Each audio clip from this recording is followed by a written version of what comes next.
guys, welcome to my YouTube channel. I'm Dr. Shuchita Verma and today we are going to discuss about primary animal cell culture. Last video में हमने बात करी थी animal cell culture की कि animal cell culture क्या है, उसके क्या एप्लीकेशंस हैं और इस वीडियो में हम डिस्कस करेंगे कि प्राइमरी एनिमल सेल कल्चर क्या होता है। तो एक रिकैपिचुलेशन लेते हैं। एनिमल सेल कल्चर यानी कि जो एनिमल है उससे हमने उसके किसी भी ऑर्गन से, किसी टिश्यू से हमने एक सेल लिया और इस सेल को हम ग्रो करा रहे हैं आर्टिफिशियल कंडीशंस में। हम ग्रो करा रहे हैं आर्टिफिशियल कंडीशंस के अंदर। तो जब एक सेल, सपोजिबली आप कहें एक सेल किसी ऑर्गन में प्रेजेंट है, तो यहाँ पे जो कंडीशंस हैं दैट आर इन वाइवो, यानी कि इनसाइड द एनिमल बॉडी। और यहाँ जब हम उसे कल्चर करा रहे हैं, जब हम उसे एक आर्टिफिशियल कंडीशन में ला रहे हैं, तो यहाँ पे हम उसी तरीके के कुछ एनवायरमेंट, कंट्रोल एनवायरमेंट जो कि उसकी बॉडी में प्रेजेंट थी, उसी तरीके का एनवायरमेंट उस सेल को देते हैं सो दैट वो प्रोलिफरेट करे, वो सेल ग्रो करके आगे अपनी तरीके के और सेल्स प्रोड्यूस करे। तो यहाँ पे जब इस सेल को हम आइसोलेट कर लेते हैं और आइसोलेशन करके इसकी फिर आर्टिफिशियल कंडीशंस में ग्रो कराते हैं, तो ये बन जाता है हमारा प्राइमरी सेल कल्चर। प्राइमरी का मतलब है प्राइम। प्राइमरी जो वर्ड है वो प्राइम से निकला है, प्राइम यानी कि मेन। अब यहाँ पे मेन क्या है? यहाँ पे मेन है हमारा टिश्यू। यहाँ पे मेन है हमारा टिश्यू कि किस टिश्यू से हम सेल लेके उसको कल्चर करने जा रहे हैं।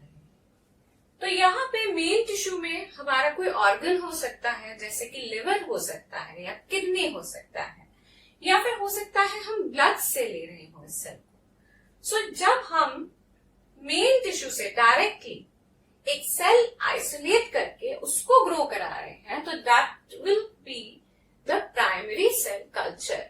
वहां से जो हमें आगे सेल्स मिलेंगे, जो कल्चर मिलेगा, उसको हम प्राइमरी सेल कल्चर बोलते हैं।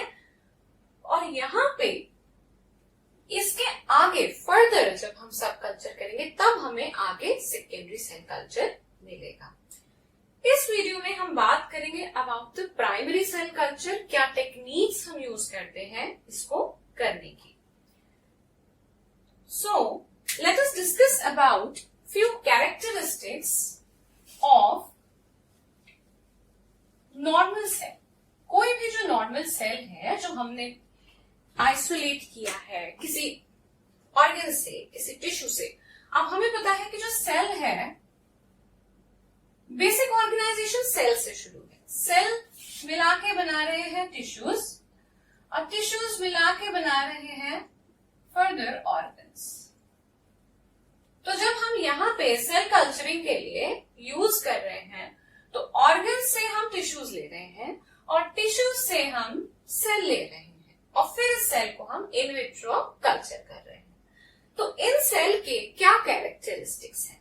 पहला एक कैरेक्टरिस्टिक है मोनोलेयर, कि जब हमने एक सेल लिया तो ये सेल जब हमारा ग्रो हो रहा है तो ये एक मोनोलेयर यानी कि एक सिंगल लेयर की फॉर्म में ग्रो कर रहा है। ये जो एक सेल है हमारा, एक सिंगल लेयर, मोनो का मतलब होता है, मोनो मीन्स सिंगल, मोनो का मतलब है सिंगल।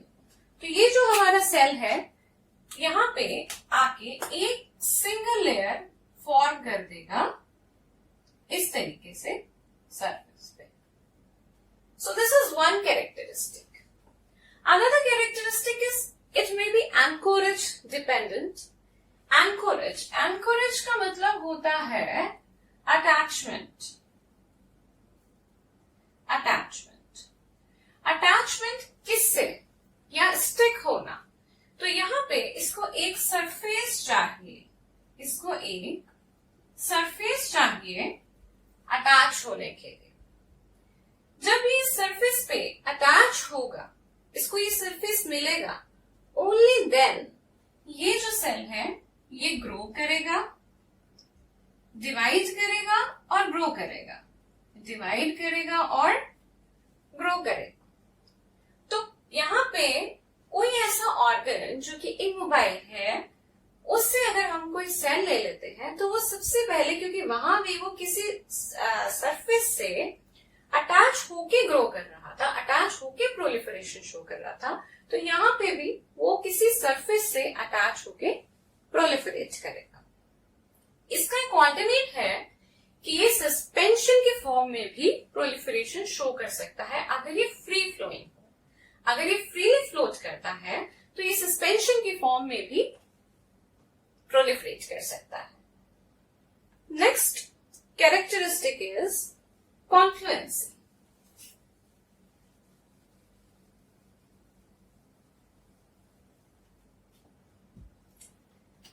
क्या होता है जब हम एक सेल लेते हैं किसी भी टिश्यू से,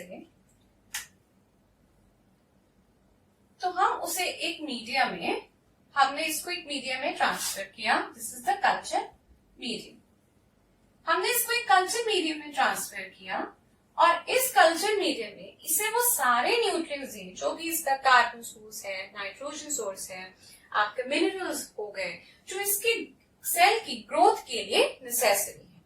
तो ये जो सेल है यहां आके इसने ग्रोथ शो करी, डिवीजन शो की। अब ये सेल यहाँ पे डिवाइड करके, सरफेस से अटैच होके डिवाइड करके ग्रो कर गया। ग्रो करने के बाद एक सिचुएशन ऐसी आएगी जहां पे जितना भी न्यूट्रिएंट होगा, जितना भी न्यूट्रिएंट होगा, वो सारा का सारा न्यूट्रिएंट जो है वो टेक अप कर लेगा for its growth, for its division, for its growth. अब जितनी भी स्पेस है, कि नेचुरली जब ग्रोथ होगी तो धीरे धीरे धीरे कल्चर जो है वो बढ़ेगा। जब बढ़ना शुरू हो जाएगा तो एक सिचुएशन आएगी कि जितना भी ये स्पेस होगा वो सारा का सारा स्पेस जो है वो टेक अप कर लेगा।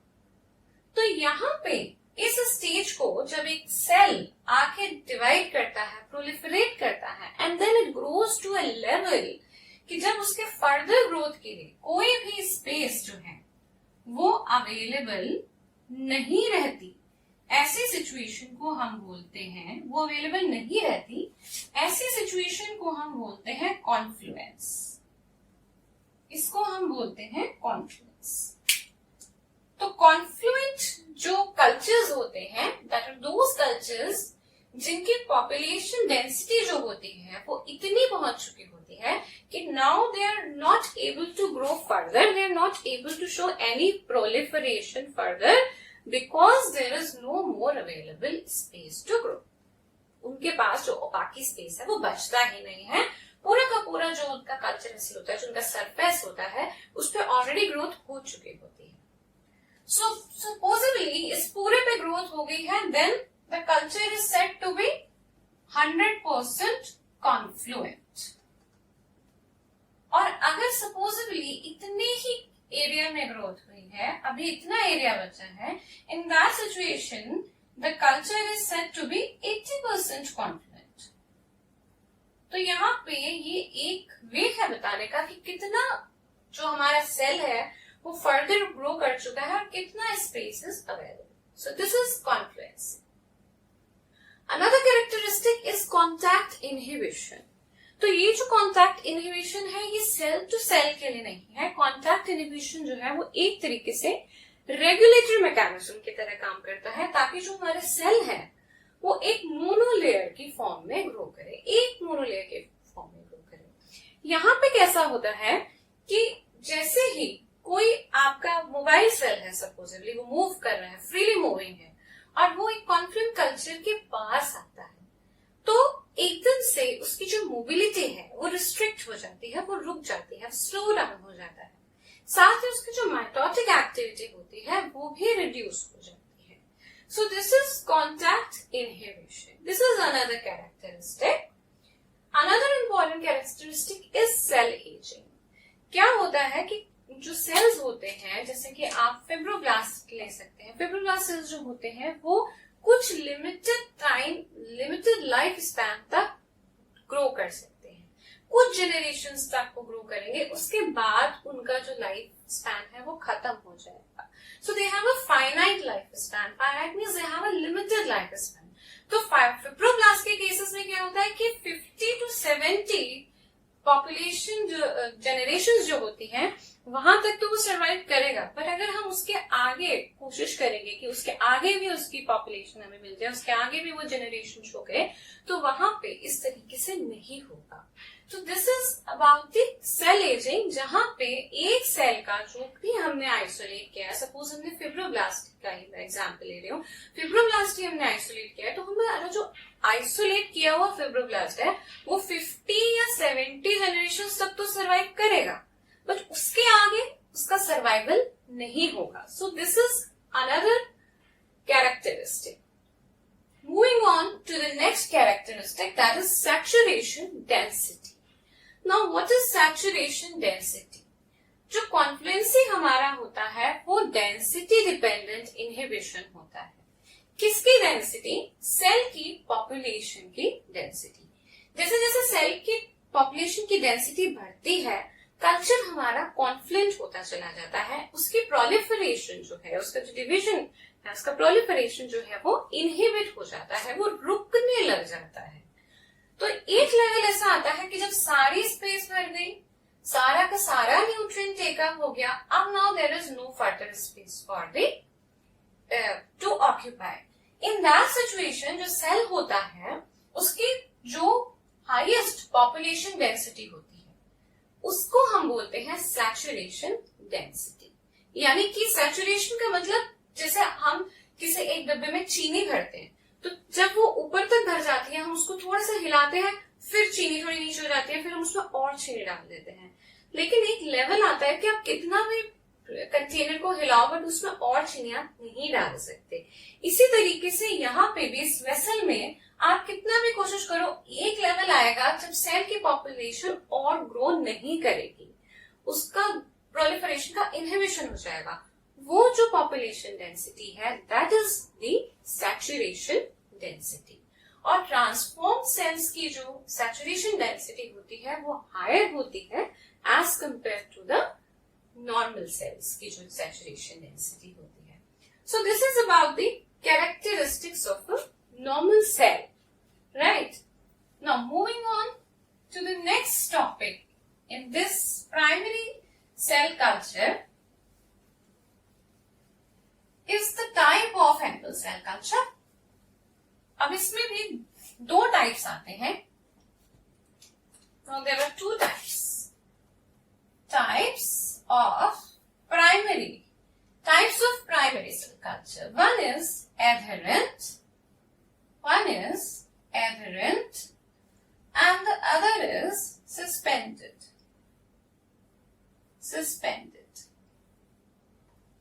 अब नाम से ही हमें पता चल रहा है adhere का मीनिंग होता है to stick, यानी कि किसी चीज पर चिपक जाना। तो यहाँ पे जो हमारा सेल है, ये हमारा सेल है जो हमने आइसोलेट किया है, और इस सेल को अब हम आर्टिफिशियली एक कल्चर वेसल में, कल्चर मीडियम में ग्रो करा रहे हैं। Now this cell needs a surface, it needs a surface to attach. Stick, यहां पे था ना स्टिक, तो इसको क्या चाहिए, इसको अटैच करने के लिए एक सरफेस चाहिए, एक सबस्ट्रेटम चाहिए इसको अटैच करने के लिए। ऐसे सेल कल्चर्स को हम एडहेरेंट सेल कल्चर्स बोलते हैं। और यहाँ पे एक सेल है, उसको भी मैंने ग्रो कराया है एक कल्चर वेसल में, बट ये जो सेल कल्चर है ये फ्रीली सस्पेंडेड फॉर्म में, फ्रीली मतलब इट्स नॉट इमोबाइल, ये फ्रीली प्रोलिफरेट कर सकता है, फ्री, इसको कोई किसी भी तरीके की सरफेस की जरूरत नहीं है, इसलिए हमने यहाँ पे यूज किया है suspend. That means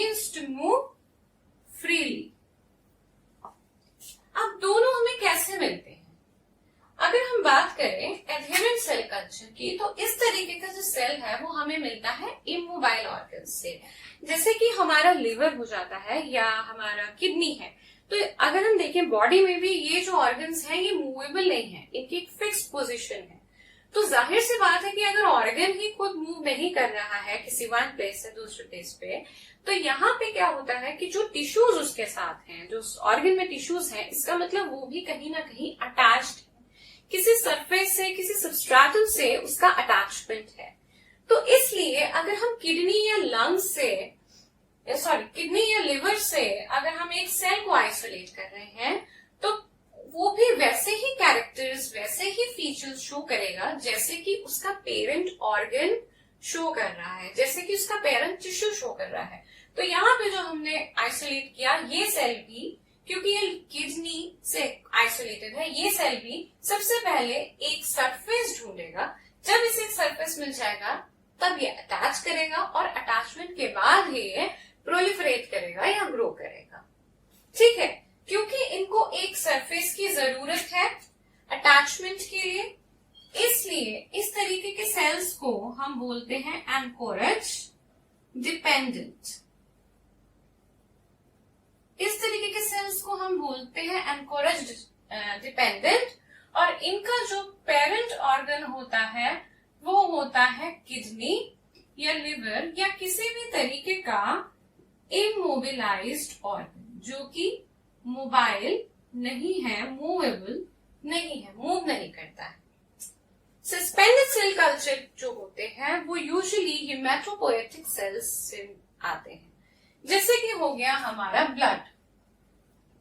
for example blood जो है, जो सेल्स है वो प्लाज्मा में होते हैं, राइट।